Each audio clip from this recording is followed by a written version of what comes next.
Welcome to Washington Today on C-SPAN Radio for Friday, December 15, 2023.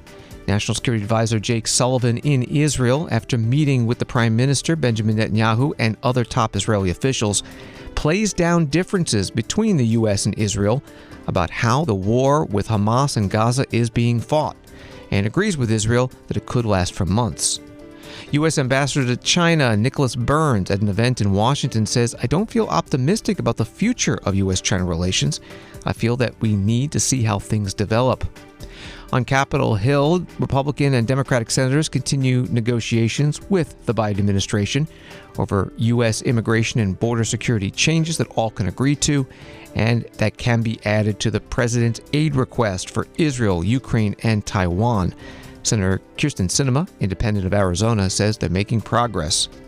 Former First Lady Melania Trump speaks at a naturalization ceremony at the National Archives in Washington for 25 new U.S. citizens from 25 different countries, telling her own story of coming from Slovenia and becoming a U.S. citizen, calling the process arduous, and saying she felt a tremendous sense of pride and belonging when she took the oath. And President Joe Biden teams with former President Barack Obama in a video promoting Obamacare during this open enrollment period, and to contrast with former President Donald Trump's call to replace the Affordable Care Act with what he says would be better health care insurance coverage.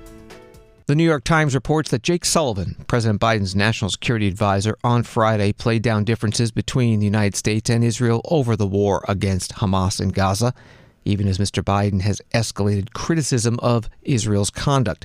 A day after, Biden administration officials said they wanted Israel to end its large-scale ground and air campaign in Gaza within weeks and transition to more targeted operations against Hamas. Mr. Sullivan declined to publicly discuss a timetable, emphasizing that both the U.S. and Israel expected the pace of the fighting to ultimately slow down. But Israel has maintained that its operation could take months. That reporting from the New York Times. Jake Sullivan held a news conference at the U.S. Embassy in Jerusalem. We'll start with Alex from CNN. Thanks very much, Jake. The administration has made it clear that you are hoping that this fight will transition at some point from this high-intensity phase to a lower-intensity phase. What are the Israelis telling you in terms of the conditions that are needed for that to happen, and how does that sync up with your preferred timeline? And then, if I may, the administration has insisted that Israel has the intent to keep civilians safe. And we at CNN and others are reporting that almost half of the 30,000 bombs that have been dropped on Gaza have been so-called dumb bombs, imprecise. If there was a real intent to protect civilians, wouldn't they be using much more precise, smaller munitions? So first, I really appreciate the question on the phases of the conflict, because I think there's been some misunderstanding in the reporting, not from you, but from others. When Israel launched this campaign to root out the terrorist threat that Hamas poses to the state of Israel, it made clear from the beginning that this war would proceed in phases. We are now in the middle of a high-intensity phase with ongoing ground operations, military operations, in both the northern half and the southern half of Gaza. But there will be a transition to another phase of this war, one that is focused in more precise ways on targeting the leadership and on intelligence-driven operations that continues to deal with the ongoing threat that Hamas poses. The conditions and the timing for that was obviously a subject of conversation that I had with Prime Minister Netanyahu, with the War Cabinet, with the leadership of the IDF, with the defense minister. And I think it's really important that those conversations take place first in a spirit of partnership. We're not here to tell anybody, you must do X, you must do Y. We're here to say, this is our perspective as your partner, as your friend. This is what we believe is the best way to achieve both your tactical and strategic goals. And then second, it has to take place in private, because we can't telegraph for the enemy what the plan is. So I'm not going to speak to timelines, and I'm not going to speak to conditions here from the podium. What I am going to say is that we had a very constructive conversation yesterday about the transition from the high intensity phase forward, and we expect that will occur in the future. When exactly that happens and under exactly what conditions will be a continuing intensive discussion between the United States and Israel. And I will make sure that that conversation, at least as far as I can do it, is going to take place behind closed doors. when it comes to the issue of the bombs, the type of bombs that Israel is using, what I would say is that different types of munitions require different types of military operations, meaning the method by which bombs are delivered that don't have the tail kits on them is different in terms of how the planes fly, in terms of how the targets are selected. And they all go through the same process, a process by which Israel selects targets and tries to distinguish between targets that hit Hamas and those that might take the lives of innocent civilians. At the end of the day, what we have consistently said is that Israel has the intent to make sure that it is drawing those distinctions clearly and in a sustainable way. And we want to see the results match up to that. That's a conversation that I had in full with them today and yesterday as well. And we'll continue to do that, including on the type of munitions they use and when they use a certain type of munitions, how those are delivered, to ensure that from the United States' perspective, they are fulfilling their obligations, their responsibilities as a state to international humanitarian law. U.S. National Security Adviser Jake Sullivan at a news conference at the U.S. Embassy in Jerusalem. He started his trip in Saudi Arabia before going to Israel, and today is meeting with Palestinian Authority President Mahmoud Abbas in the West Bank. Jake Sullivan and President Joe Biden in a statement also welcomed news that humanitarian aid will be allowed to cross directly into Gaza from Israeli territory via the border crossing at Kerem Shalom. The Israeli Prime Minister Benjamin Netanyahu, after meeting with Jake Sullivan, put out a video message. He said in Hebrew, "We are not relenting in our efforts even for a moment, even at this moment. I told our American friends that our heroic soldiers have not fallen in vain. Out of the deep pain of their having fallen, we are more determined than ever to continue fighting until Hamas is eliminated, until absolute victory." Mark Regev is a senior advisor to Prime Minister Netanyahu. He was interviewed this morning on MSNBC. So, Mr. Regev, we'll stipulate again, as we do every time we talk about this, that Hamas uses civilians. It puts civilians between itself and Israeli bombs. That is a strategy. That's no secret. So part of the reason civilians are dying is that. But would you agree that too many civilians are dying and that a change of strategy as proposed by the United States would be a good idea to minimize civilian casualties in this war? So, of course, we want to keep civilian casualties as low as is possible. And you rightly say there are issues here because Hamas has got the opposite strategy. But I think what we were seeing in the numbers recently, we're seeing the numbers of civilian casualties going down. That's because fighting is winding up in the north and in the south. The introduction of the ground forces has allowed us to be even more surgical. And our goal, once again, is to get those civilian casualties as low as is possible while pursuing the fight against Hamas. And you asked me about a timeline. It's important that we finish this correctly, because to finish this with Hamas still in power, that's obviously just a Band-Aid solution. Hamas says openly that they would attack Israel again, given the capability, given the opportunity. They would do another October 7th. They'd do it again and again and again, their words. And so it's crucial that this ends with a decisive defeat for Hamas, that their military machine is destroyed, and that there's a new reality in Gaza. I think anything short of that, it means that everything that what we've gone through has been wasted. It's important that we finish this and achieve our goals. And the timing for that we can discuss, but it's crucial that those goals are met. Mark Regev, senior advisor to the Israeli Prime Minister on MSNBC this morning. The health ministry in Gaza says the death toll there from Israel's military operations is nearing 19,000 since October 7th, when the Hamas attack on Israel killed 1,200 people. And from the Times of Israel, IDF spokesman Rear Admiral Daniel Hagari says during battles in northern Gaza this morning, Israeli troops mistakenly identified 3 Israeli hostages as a threat and opened fire at them, killing them. He says the IDF bears responsibility for this, quote, tragic accident. And he said this is an area where the soldiers encountered many terrorists, including suicide bombers. John Kirby, White House National Security Council spokesperson, was asked about it today. Next, we'll go to Gabe from NBC. Hi there, John. Listen, talking about a targeted, more precise assault, The IDF just said it mistakenly killed 3 hostages. What's the U.S.'s reaction to that, and how can the U.S. continue to say that Israel is trying to minimize civilian casualties here? Dave, it's heartbreaking. It's tragic, this news coming out of Gaza today about these hostages being killed in the conduct of a raid. I want to be careful here not to speak to too many specifics because we don't have perfect visibility on exactly how this operation unfolded and how this tragic mistake was made. But obviously, this is not an outcome that anybody wanted to see. And, you know, the Prime Minister Netanyahu, of course, also conveyed very similar sentiments about the gravity of the loss here and how unbearable it is. I think the Israelis will certainly take a look at this, and I'm sure they will do the forensics and to try to figure out how this happened.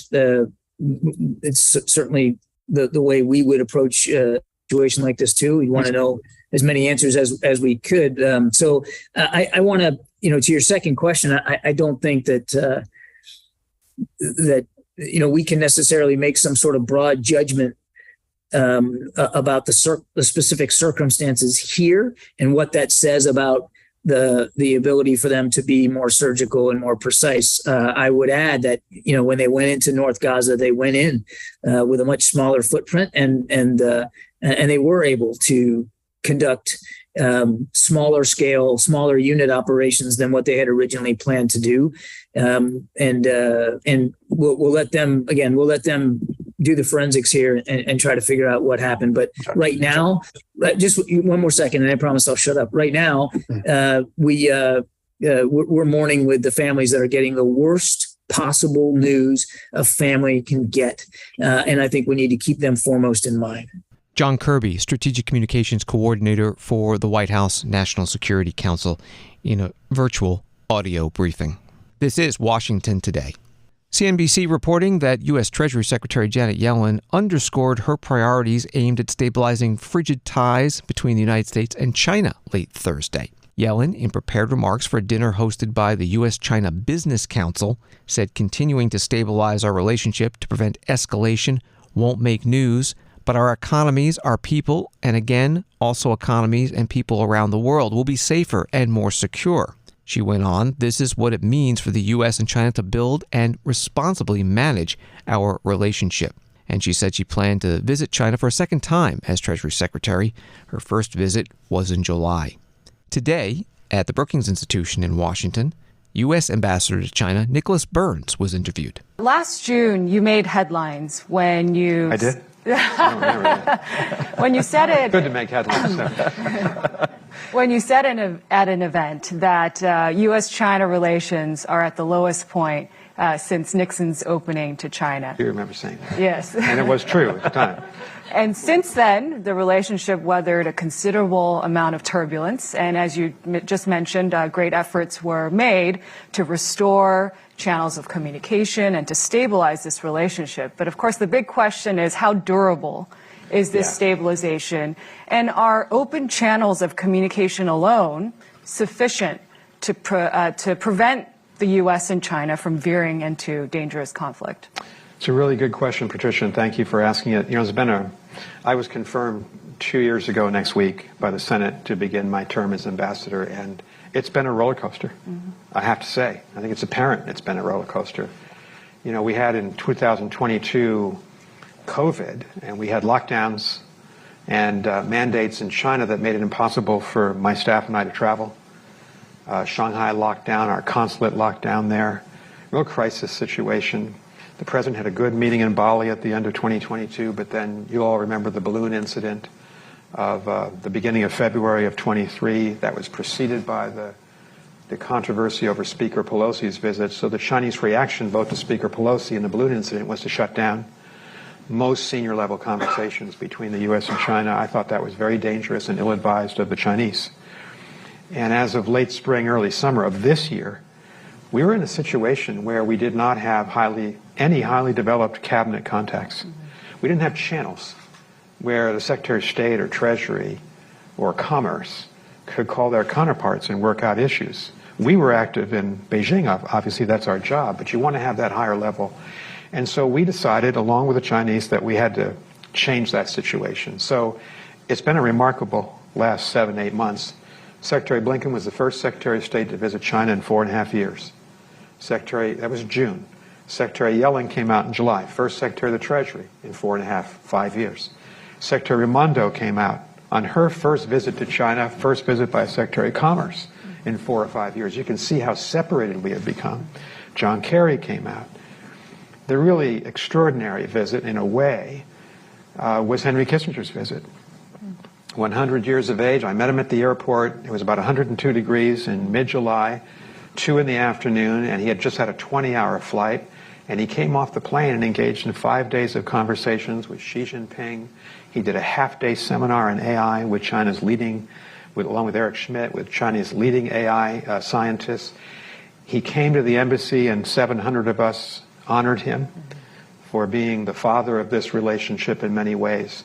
So I think that visit was not our visit. He was invited by President Xi, but it helped to normalize the coming together of the two peoples. And then we had the first visit by a congressional delegation, any congressional delegation. When Majority Leader Chuck Schumer came, 3 Democrats, 3 Republicans, 80-minute meeting with Xi Jinping on fentanyl, on trade and investment, on the Gaza war.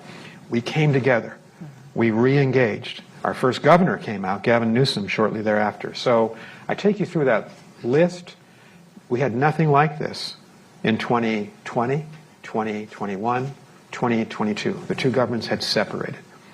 What we've done is to plug the governments back in together so that we can at least have open conversation on the competition side and the cooperation side. And I think over the next 12 months or so, as I look at 2024, implementing the agreements from California is going to be very important. Keeping the two governments connected through thick and thin is important. The Chinese practice, when you hit major speed bumps, is to disengage. That is not smart. And we want to keep these contacts going. So that's where we are in terms of the methodology of this relationship. U.S. Ambassador to China Nicholas Burns answering a question from Patricia Kim, Brookings Institution's Center for East Asia Policy Studies Fellow, at today's Brookings event. The U.S. Senate is not in session today, but negotiations over U.S. border security changes are continuing on Capitol Hill. Political reporter Burgess Everett posting on X midday. Senator Kyrsten Sinema, independent from Arizona, says negotiations are making progress on the border. We'll continue meeting this afternoon with administration officials. Homeland Security Secretary Alejandro Mayorkas left a bit ago. More meetings planned for the weekend, Senator Sinema says. She'll be wearing jeans, and we are encouraged to do the same. Senate and House Republicans say they require that changes to U.S. border and immigration policy be added to President Biden's $100 billion funding request for Israel, Ukraine, and Taiwan in order to get their needed votes to pass it. Senator Sinema is one of the principal Senate negotiators, along with James Langford, Republican of Oklahoma, and Christopher Murphy, Democrat from Connecticut. Senator Sinema was interviewed by NBC News on Thursday. I think it's obvious that the asylum system is being exploited by criminal cartels in Mexico and throughout the world, and it's not functioning as it was intended to do. We created asylum laws in this country to ensure that people who are facing persecution in other countries could find a safe haven in the United States of America. It was designed to be rarely used and only for those individuals who cannot live safely in their home countries. Unfortunately, the cartels have exploited that system and are using it as a way to make a lot of money for themselves and send economic migrants to the U.S. Economic migrants are individuals who seek to work in the United States and for the large part are good folks. They want to make a better life in the U.S. They're not asylum seekers, however. And so it's clear that the system has been broken and exploited. What we're seeing on the border today, as you no doubt have seen in southern Arizona every day, is an unmitigated crisis. The number of individuals who are streaming into Arizona between our ports of entry, walking through holes in the border fence, numbers in the thousands every day in southern Arizona. And from the Western Hemisphere, too, come into remote areas like Lukeville, for example. That's right. Now, no one knew about Lukeville prior to about a week and a half ago, but now everybody in the country knows what Lukeville is. Lukeville is a very, very small community, incredibly small community. They don't have the capacity to manage this level of inflow from folks from around the world. And that's why we've seen those images of literally thousands of people sitting in the desert just waiting to be processed by our Customs and Border Patrol agents. So what do you say then to Hispanic lawmakers who just yesterday called the proposals on the table, quote, unimaginably cruel? Well, what's unimaginably cruel are the folks and the images that we see of folks and families sitting in the desert. You know, down at Lukeville, there were individuals who were sitting out in the desert without access to restrooms, without food, and without water, simply waiting to be processed by Customs and Border Patrol because we don't have enough person power to even manage that inflow. That is a humanitarian crisis.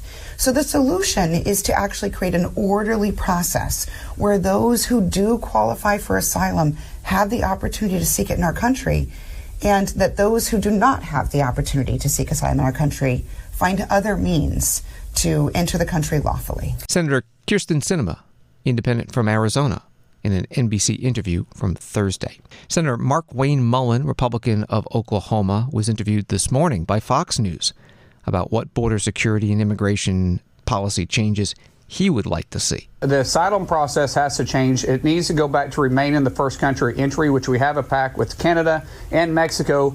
United States is the only one that doesn't enforce that, meaning that in the first country you enter, you have to claim asylum. That would stem the flow by 70%. 70% of the individuals crossing our border right now are from other countries than Mexico. Second of all, we got to have true enforcement with the border. So if we apprehend someone, we need to be able to send them back and process them right then. What they do right now send them back, not send them in, right? Send them, get a plane ready and fly them back. Yes. Right now, when they get a piece of paper that they're legally inside the United States for 4 to 8 years while they're waiting a court case. And the second thing is we got to have actual increase in border security personnel. Right now, within an hour, typically, when they go on shift, they're already out of service because they apprehend so many individuals. We don't have enough people on the border to actually secure it. So, Senator, those are the things you want. I think most people watching right now agree with you. So what do you think you're going to get? And when Murphy looks across the table to you, does the Democratic senator also agree with you? Does the White House look as though they're going to sign off on that? Well, they're going back and forth trying to play shell games with it. For instance, they're trying to come back to us and say, how about we stem the flow by a set number of 100 people or 200 people? That's a drop in the bucket, literally a drop in the bucket. When you think about we're having over 10,000 individuals a day claim asylum. Back when Obama was in office, they considered it a national crisis, and they were only having 21,000 a year. We're doing that every other day right now. And so 100 or 200 doesn't count it. It doesn't count. When they start talking about personnel, we want them to secure the border. What they're wanting to do is have more people to process individuals to get them out of the holding centers and into the United States. That's absolutely ridiculous. So we're not really so far part of what we want. We're so far part on what the actions will be. And I think at the end of the day, we're going to have success here. Senator Mark Wayne Mullen, Republican of Oklahoma, on Fox News this morning. C-SPAN spoke this morning with Michelle Hackman, Wall Street Journal immigration policy reporter, about the specific border security proposals that are being negotiated by the senators and the Biden administration. Broadly speaking, we're talking about a suite of Trump-era policies potentially being written into law, and these are the ones that Democrats and the White House in particular are signaling to the Republicans that they're okay with. And the top line one, or the one that you guys might most be interested in, is a return of something that looks like the Title 42 policy. That was a policy that let the government turn migrants away, even if they asked for asylum. You could just say no, turn them back to Mexico. And that would, the government would have that ability, even though there's no more public health emergency. And there's a couple of other ones that are under consideration, including the right to kind of turn people away. Talk a little bit about the more stringent asylum rules. How would that work? Yeah. So I think the key that Republicans want to get at is they want to sort of cut off this pathway where people feel like they can come to this country, ask for asylum, and the decision, the yes or no that they get is so far away that it's sort of worth it to ask, even if they get a no, that you get to work here for 5 or 6 years. And so they're trying a few different things that Democrats have signed off on potentially, including, a lot of asylum seekers get an initial interview at the border to test, it's called a credible fear interview. Do you have a credible fear that if you're sent home, you'd be persecuted? And they want to raise the standard that people have to clear. And if they don't clear it, they could get deported. So that's one major one. The other one that's perhaps more controversial is that Republicans really would like to see all those asylum seekers at the border detained, basically in ICE detention for the duration of their court cases, which could take a long time. Democrats have been really opposed to massive expansions of ICE detention. And it seems like in these negotiations, they have made some concessions and said, we will sign on to some kind of mandatory detention for asylum seekers. We don't know the exact parameters, maybe for single adults, but it's a huge turnaround for the Democrats. I was going to ask you about that because, the question is, would it include children if it's a family coming into to seeking asylum? It's a really good question, Mimi, and I have to be honest that these negotiations have been so tight-lipped that we can't say for sure, but what I'll tell you is that detaining children has been a really hard line for Democrats. And even for this administration, they got a lot of flack because they ended using Title 42 against children on day one, but they sort of stood by that decision. They closed family detention centers opened by the Obama administration, expanded by the Trump administration, and they've refused to reopen those family detention centers, even though the numbers of families crossing the border illegally have skyrocketed since. And I want to ask you about another proposal, which was the being able to deport people that are already in the country as long as they've been here for less than 2 years. How would that work? Who would those people be that would be deported? It's a good question. So the thing you're talking about is called expedited removal. It basically is this authority where the government can arrest you and deport you without a trial. Right now, it can only be applied to people who are crossing the border or who have been caught crossing the border in the last 2 weeks. So they want to expand it to, anyone who could be arrested around the country up through the last 2 years. Now, I will tell you right now, the application of that authority is somewhat limited because most people who have crossed the border illegally in the last 2 years have claimed asylum, and therefore they're already in some kind of court proceeding. And so, because they're sort of, let's say, in the judicial system, you can't rearrest them and deport them. So I think right now the utility of doing that is fairly limited. I think the fear among a lot of Democrats, or maybe the hope among a lot of Republicans, is that if a Republican takes office in 2025, that they could sort of use it differently, that they could end the current court proceedings against a lot of people, rearrest them, and just quickly deport them. Michelle Hackman, Wall Street Journal immigration policy reporter on C-SPAN's Washington Journal morning program. While the U.S. Senate will return to session on Monday and could vote on any border security deal that emerges in a package with the president's funding request for Israel, Ukraine, and Taiwan, the U.S. House is out of session for the holidays. Speaker Mike Johnson, Republican of Louisiana, posting Thursday night, "Since I became Speaker in late October, I have clearly and consistently told the White House and Leader Schumer that we must secure our own border before we secure another country's. For some reason, the Biden administration waited until this week to even begin negotiations with Congress on the border issue. While that work should continue, the House will not wait around to receive and debate a rushed product." Today, Congressman Steny Hoyer, Democrat of Maryland, former Majority Leader, wrote a letter to Speaker Johnson that reads, "As members return to their districts for the holidays and the people of Ukraine and Israel continue to wait anxiously for supplemental aid, I write to urge you to call the House back within 72 hours of the Senate passing legislation to provide additional assistance to our allies. We ought to have secured these vital resources for our allies months ago. There is no cause that demands the attention of this Congress more than the preservation of democracy, freedom, and our national defense." From Voice of America, Hungary on Friday blocked a European Union financial aid package for Ukraine, while the EU on Thursday agreed to begin membership talks with the beleaguered country. The EU was seeking to provide $54 billion to Ukraine. The European Commission President Ursula von der Leyen said today at a news conference in Brussels the EU will try again. Back in June, the Commission proposed a reinforcement of the EU budget. We put forward very clear priorities. Of course, the first priority is Ukraine, the support to Ukraine, then the work on migration, the boost of Europe's competitiveness, our answer to the Inflation Reduction Act, for example. We also ask for a top-up to deal with natural disasters and humanitarian crisis. And finally, we need to adapt the budget to increasing interest rates. Now, 26 member states confirmed those key priorities and agreed to provide additional financing to meet them. I wholeheartedly thank them for their support.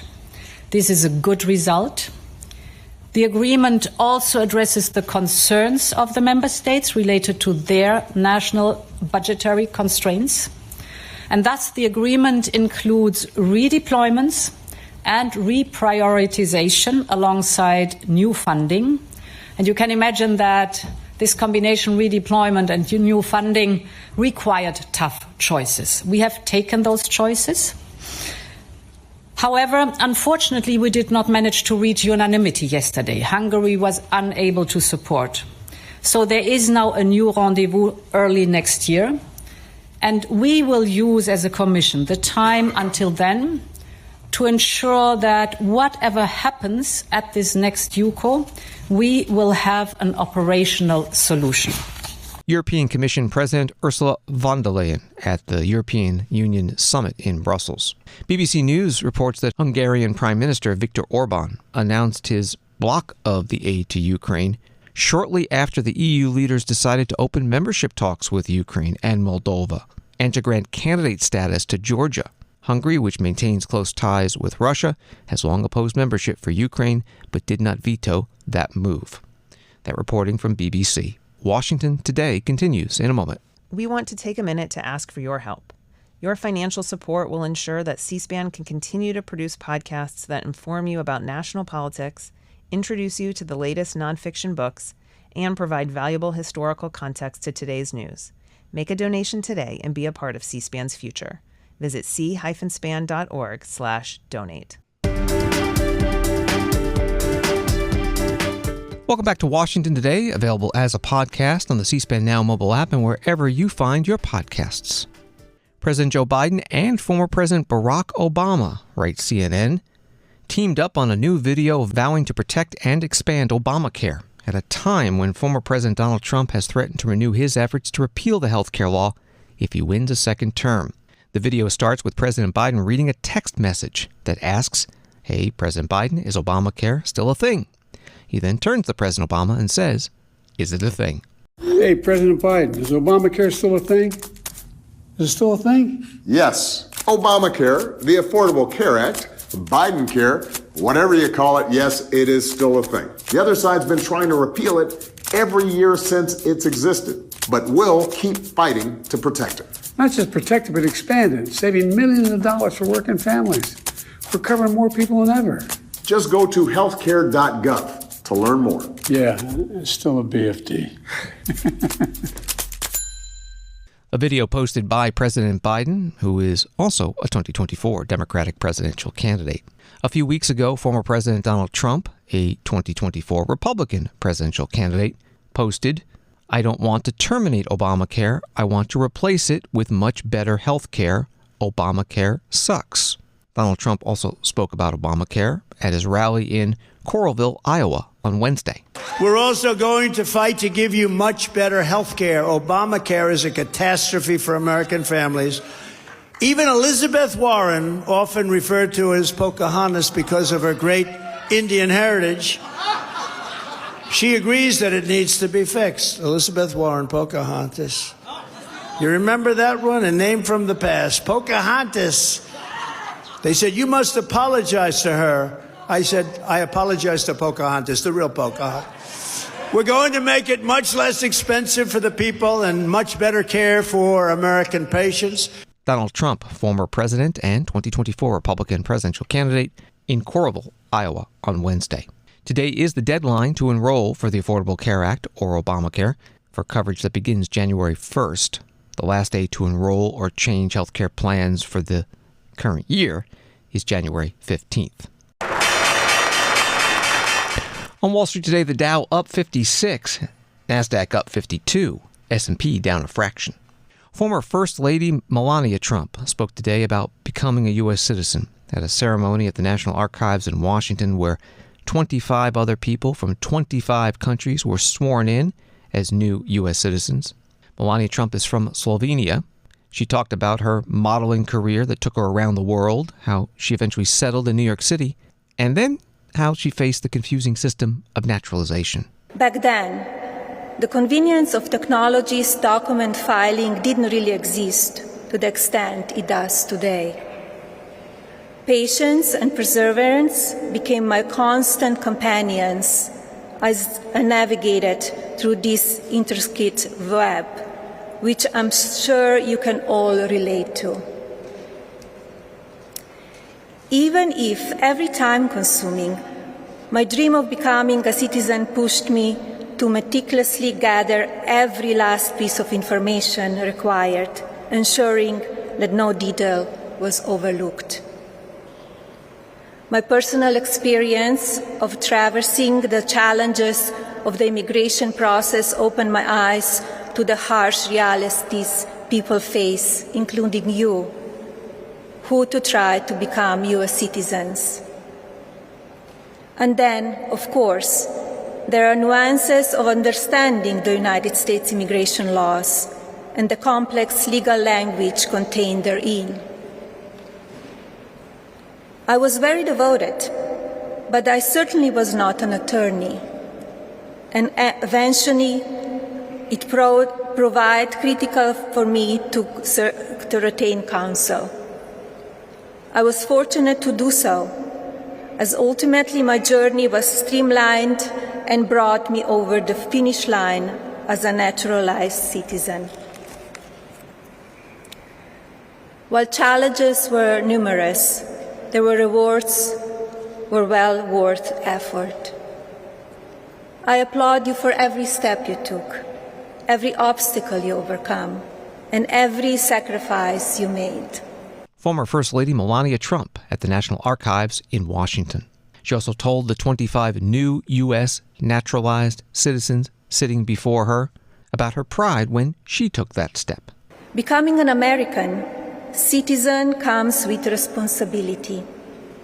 It means actively participating in the democratic process and guarding our freedom. It also means leading by example and contributing to our society. It is a life-altering experience that takes time, determination, and sometimes even tremendous strength.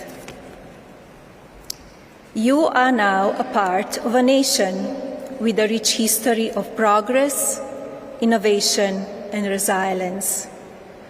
Though you come from 25 different countries, your dreams and inspirations intertwine with those who came before you since 1776, and together shape the future of this extraordinary country. Be proud of yourself, stand your ground, and embrace the opportunities that lie ahead. You are American.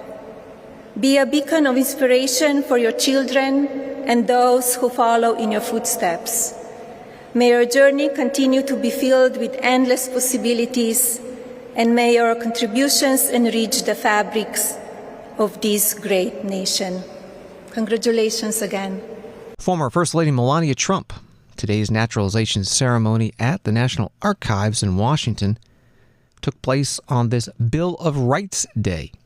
It was December 15th, 1791, that the first 10 amendments to the Constitution, the Bill of Rights, were ratified. We spoke this morning with David Bobb, Bill of Rights Institute president. You know, the amazing thing about, and I think why we make it a celebration today, Bill of Rights Day, is that we have rights because we're human beings. As the Declaration of Independence said, we are endowed by our Creator with certain unalienable rights. And what the Bill of Rights does is take those rights, codifies them, and says to the American people, there's certain things that are so precious to you that no majority should be able to strip you of those rights. And when did we start celebrating a Bill of Rights Day?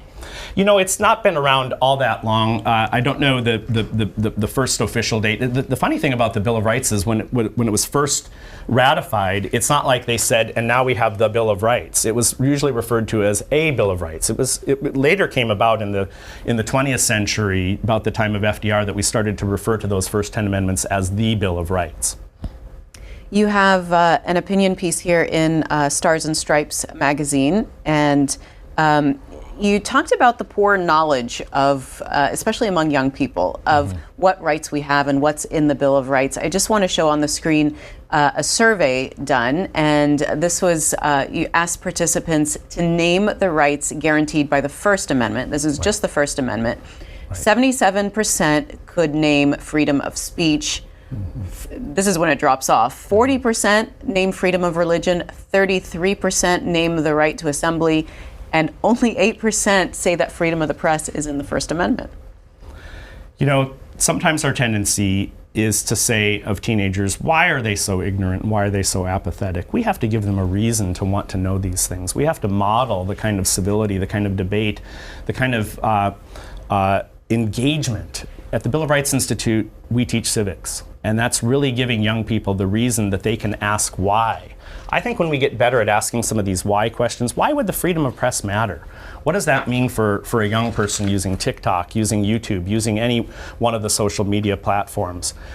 We see a problem not just with young people, but with Americans of all ages in their knowledge and in their engagement. And I think what we're trying to do at the Bill of Rights, and particularly on a day like Bill of Rights Day, is to say to the whole of the American people, let's come together, examine our history, and think about the skills of citizenship that we need in order to manage disagreement. You know, the Bill of Rights in a way is about managing disagreement, not eliminating it. David Bobb, president of the Bill of Rights Institute, on the Washington Journal program this morning on C-SPAN. It's just over a week until Christmas, and the Pentagon is getting ready to track Santa Claus's travels across the globe to deliver presents to all the good boys and girls. Reporter asking this question to the Pentagon Press Secretary Pat Ryder at Thursday's news conference. Let me go to Jeff Schogel. Thank you. Can the Defense Department provide a breakdown of assets and personnel that will be involved in escorting Santa Claus on December 24th and 25th? Thank you. Yeah, thanks, Jeff. Unfortunately, that's controlled unclassified information. But I can assure you that we will ensure that Santa gets wherever he needs to go safely and securely. But all joking aside, I know that our teammates at NORAD, Northcom, will have much more information to provide on Santa's trip this holiday season. So, sure he'll be on time and in place for Christmas. So thank you. Pentagon Press Secretary and Air Force Brigadier General Pat Ryder. NORAD is the joint U.S. Canada command responsible for protecting the skies over both countries, and the Santa Tracker will begin Christmas Eve, December 24th. It all started in 1955, according to legend, after an ad in a Colorado Springs, Colorado newspaper invited children to call Santa, but mistakenly listed the phone number for NORAD's predecessor, the Continental Air Defense Command, also based in Colorado Springs. Thanks for listening to Washington Today. Sign up for C-SPAN's free evening newsletter, Word for Word, and get the stories making news in Washington sent to your inbox every day. Subscribe at cspan.org/connect. Have a good night and weekend.